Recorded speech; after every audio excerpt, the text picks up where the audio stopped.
Dual nationals face scramble for UK passports as new rules come into force. Lena returns home from a holiday of a lifetime, traveling around South America later this year. She faces being told she can no longer enter the UK.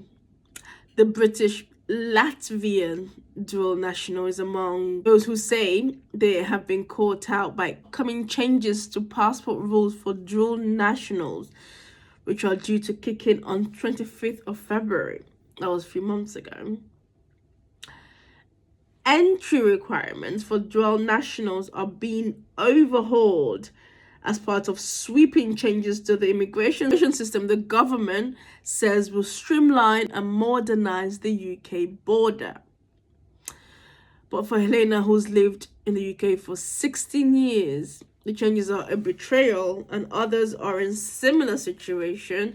The prospect of being denied entry is causing anger and concern. Under the existing rules, a British dual national whose other nationality is from a country not subject to UK's visa requirement could travel to the UK using their foreign passport.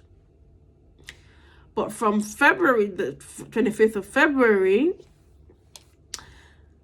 that will no longer be the case, okay? Instead, they will need to show either a British passport or a new digital version of the certificate of entitlement to attach to their second nationality passport. And without one of them, they could face being denied the right to travel back to the UK. So neither British passports or certificates of entitlement are automatically issued to people who obtain citizenship, which means some dual nationals have never applied for them, even if they've lived in the UK for decades. So both documents they take several weeks to obtain, and they're also costly. British passport costs around £100 for an adult, and the certificate of entitlement costs around £589.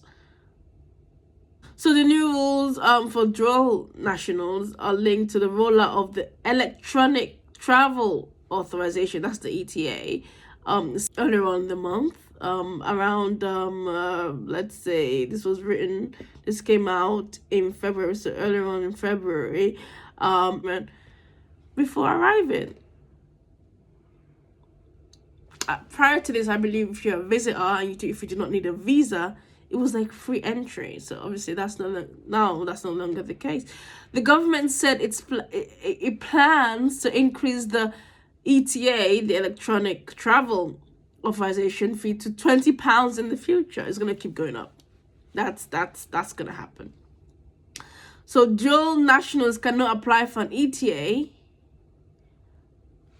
and must meet the new documentation requirements instead. So with checks now being carried out by the airlines when departing en route back to the UK.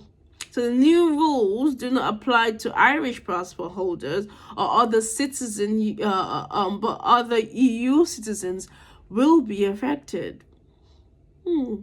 The government said the reforms bring the UK's immigration system in line with countries like the US, Australia.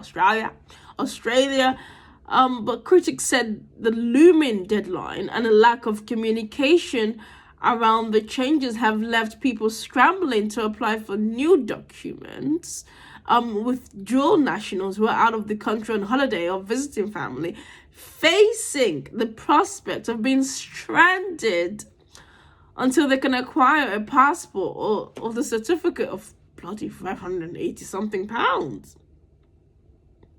So this person, Helena, she was born in Latvia, lived in the UK ever since, came to study, became a British citizen. Now, the 34-year-old said that she delayed applying for a British passport when she became a citizen, as she was traveling to see family for Christmas, so she could not send off her Latvian passport as part of the application process.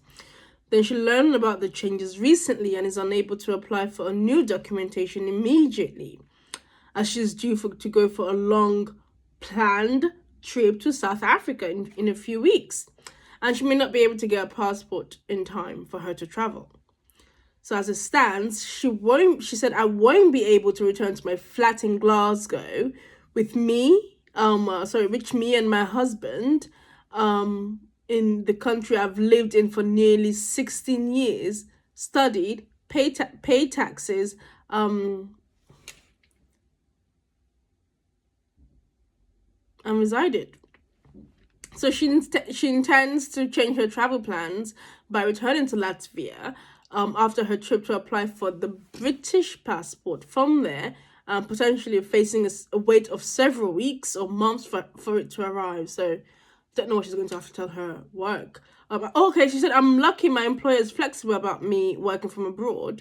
If that wasn't the case, I wouldn't have a job because of this. Wow. If I hadn't applied for citizenship and just had an EU passport, I would be in a better situation than I am now. Oh. The irony is that I've chosen to be part of this country, but it feels like I'm being deported. I feel like it feels like a betrayal. That's what she said. And someone else said that they found out on Facebook. I found out about this from a Facebook post and just thought, now what? That's what someone else said. Someone else said that it was ridiculously expensive, when the certificate of entitlement cost around 580 something pounds, while outside the UK. So it's just horrible. I don't want to go through the whole thing, but the Home Office spokesperson said that the public information advising dual nationals to carry the correct documentation has been available since October 2024, and a substantive communications campaign about the introduction of the ETA, which is Electronic Travel Authorization, has been running since 2023. The requirements apply to all British citizens, regardless of other nationality, and is the same approach taken by other countries, including the US, Canada, and Australia.